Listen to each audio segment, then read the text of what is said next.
This time she said she did not want to name Diddy. She said she was afraid that she wouldn't be believed and that later on, the rapper would harm her. People around Diddy and what everybody knows. What happened from 8 to 11? And why did all 10 stuff come up missing? D-I-D-D-Y. D-E-V-I-N. So it's seemingly been confirmed that Diddy tried to put out a hit on Deal and Jaguar Wright for exposing his crimes. And this is genuinely bone-chilling. Hear it from the horse's mouth itself. Happens with exposures. You make yourself vulnerable to all kinds of attacks, seen and unseen. What happened to my friend? When he passed away, there was $250,000 on my head and $150,000 on his. But what if I had decided to go back with my head held low and said, Sean, I'm willing to play the game, and then found a way to get inside of him and move him around? Cam, let me tell you something, man. If I worried about what somebody would do to me, I wouldn't be the man that I am. I keep my head on the swivel. I do what I have to do to protect myself and my family. All I know is that I know one thing for certain, two things for sure. I got people out there that love me. You understand? And if something happened to me, I know people are going to make sure you meet me wherever we got to go out. And this comes on the heels of the fact that Deal previously said Diddy had tried to reach out and silence him before. He should be coming back to New York. And somebody was telling me that, yo, listen here.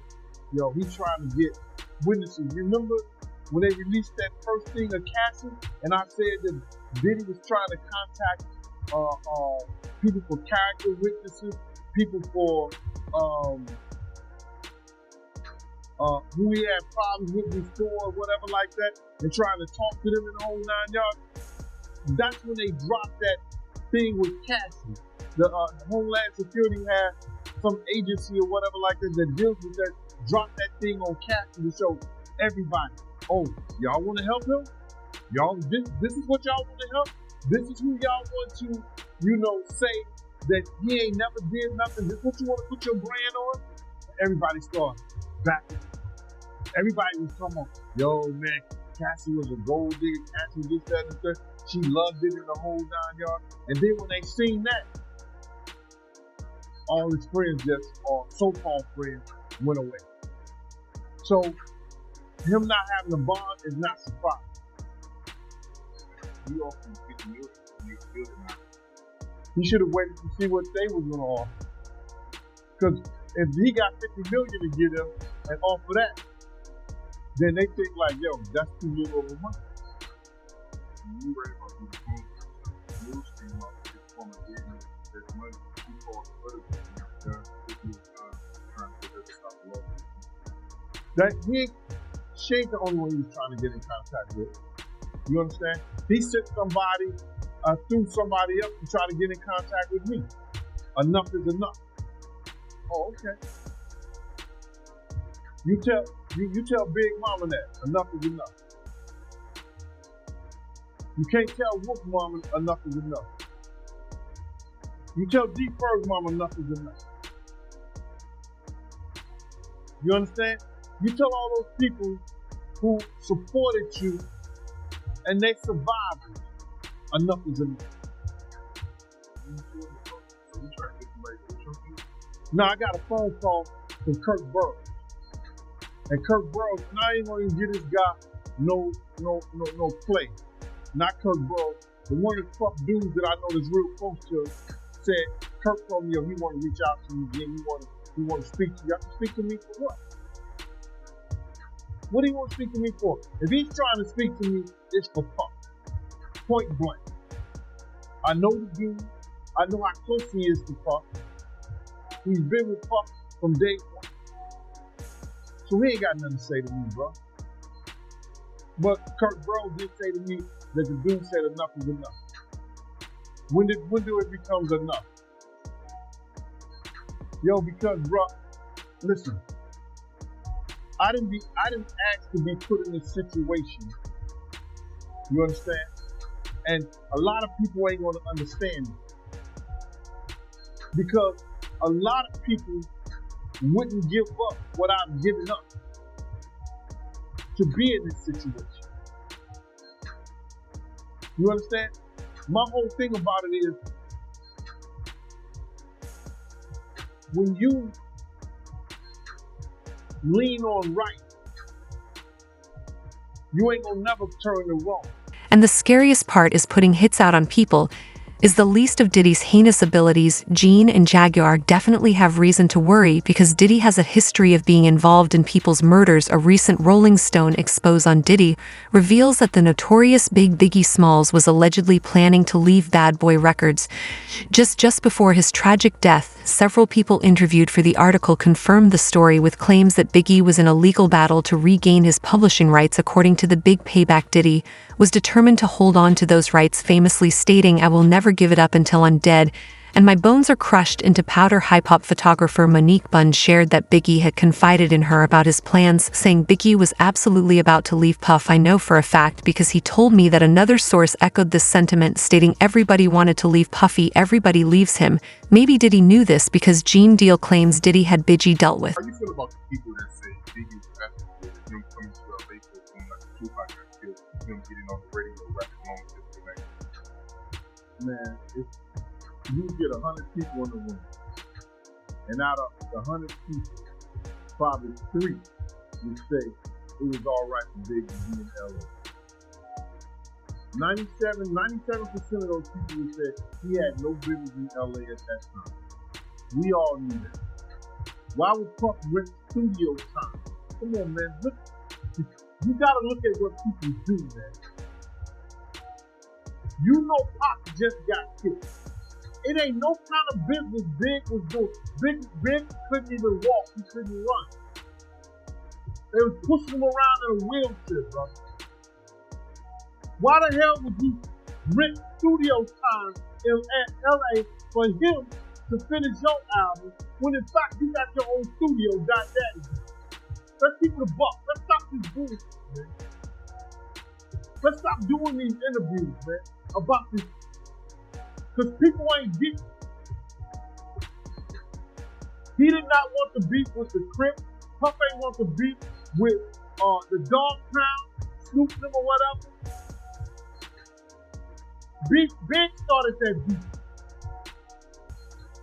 You understand what I'm saying? Puff ain't want none of that beef. So what I'm gonna do is,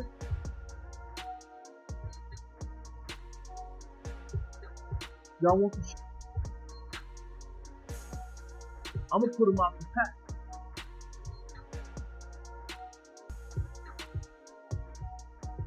Check him if you can. If you the whoop it, if you got that whoop in you, check him if you can. Why in the hell you would put your man in a situation by sending him to Cali to work on your album when you know not his limit, but your limit was just murdered by that you was running with? Why would you do that? Oh, they just want to do business. Business mind. Man. No hope. You know how some people out here think, right? They hear that. Keep it real, man. Why is he out there working on Puff album when you got the hit factor? You got Daddy's House. You got the place where Tupac was shot, Quad Studio. There's plenty of places Big could have been. Why the West Coast? Come on, man. And then you got a half part of that, like you see Big Love, Child. Big one of his companies. Big one of his marks. He knew he couldn't go nowhere and be who he needed to be without it. So if Puff would have told that nigga to go to hell with gasoline drawers on, that would have been.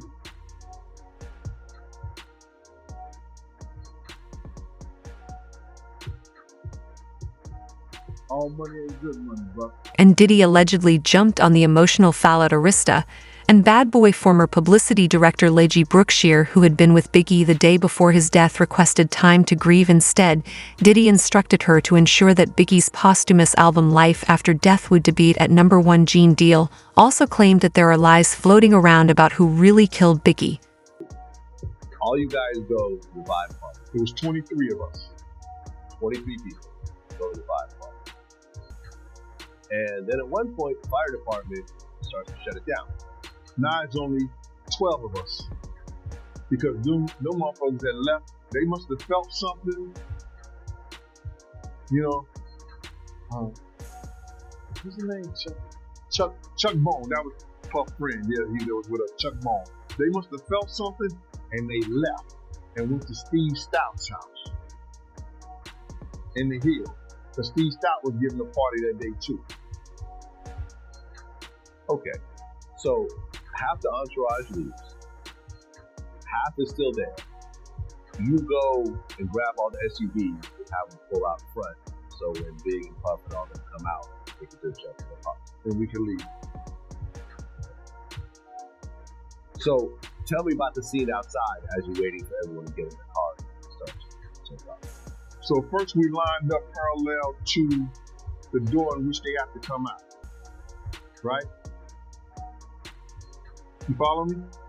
Yep. All right, we lined up parallel to where the doors they have to come out. So if they come out right here, the car's right there. They're right there. So then, Big is taking his time because you know his fibular bone and his thighs are broken or whatever like that. You know, they fractured or whatever. So it's taking them a long time to come out. So they get out, Big gets in the car, everybody get loaded up. I said, come on, let's go. We ready to go. Puff is running back and forth like, yo, he'll see a girl, he'll go grab a girl. He said, yo, Gene, remember her, she coming to the party tomorrow. I've never seen him act like this ever, because he don't act like that. When I said to Paul said we ready to go, I say, all right, follow us. I tried to ride on the side of the car. Puff said, yo, Gene, what you doing? I said, I'm riding on the side of the car. Now my gun out, I'm on the side of the car. At the time, I'm 265, you know what I'm saying? I'm not this 330, you know what I mean? So I was a little slimmer back then. So he said to me, Gene, if you don't get in this car, you ain't gonna never work for Bad Boy ever again. I said, man, how the fuck you gonna try to tell me how to do my job? He said, Gene, we don't need that look. We don't need that look. Get in the car. As I go to get in the car, this motherfucker reached down and let his feet all the way back. So now I gotta put my legs sideways. I'm like, yo, what the fuck is you doing? And so then Kenny said, you ready? He said, you ready? I said, Kenny, run the next 3 lights. Run the next 3 lights, Kenny. Kenny said, for what? I said, motherfucker, run the next 3 lights, Kenny, or I'm gonna drive. Run the next 3 lights. Kenny just took off. When he took off, we got past the light. It was a flashing red light. We got past the light, and we got across the street. Tone, who was behind me, said, yo, somebody in the car pointing a gun at Big now. Controversy didn't end there. A few months later, Rolling Stone approached Bad Boy for a cover story, and Kirk Burroughs, the label's co-founder and president, suggested they feature Biggie Diddy's Like No He's Dead. I'm putting out Diddy's debut album No Way Out in July. I need to be on the cover of Rolling Stone. Burrow recalled. As a result, Diddy appeared on the magazine's August 1997 cover, a decision that was criticized even by Death Row Records' Sue Knight, known for his own harsh reputation. Knight commented, when Pac left, I didn't pick up a microphone, I picked up the pieces, but for the most part it seems Diddy and Biggie's relationship was always strained. Biggie the rights to go to and get all the stuff out the clouds. Her last text, who was she calling, who she spoke to, who called her, what were the last place her phone was, that before it was destroyed and cut off. That will tell you that too. But now there are reports that we could finally see her case reopened by the feds in light of all this new evidence. Do you think we will see more celebrities being brought to court to be exposed soon? Let us know in the comments below. And thanks for watching my video.